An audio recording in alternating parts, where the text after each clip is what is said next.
अमृत भारत स्थानक योजनेअंतर्गत नाशिक जिल्ह्यातल्या 7 रेल्वे स्थानकांचा समावेश असून या योजनेअंतर्गत नाशिक रोड, देवळाली, इगतपुरी, लासलगाव, मनमाड, नगरसूल आणि नांदगाव या स्थानकांचा पुनर्विकास करण्यात येत आहे।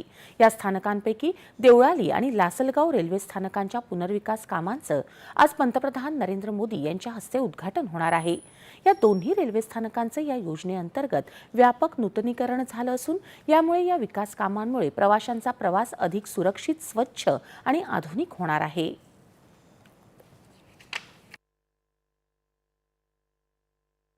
इथं छान सुधारणा केल्या आहेत आणि पहिलं स्टेशन असं नव्हतं. आता खूप काही सुधारणा झालंय.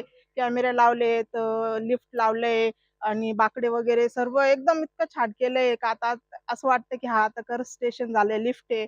खूप छान असं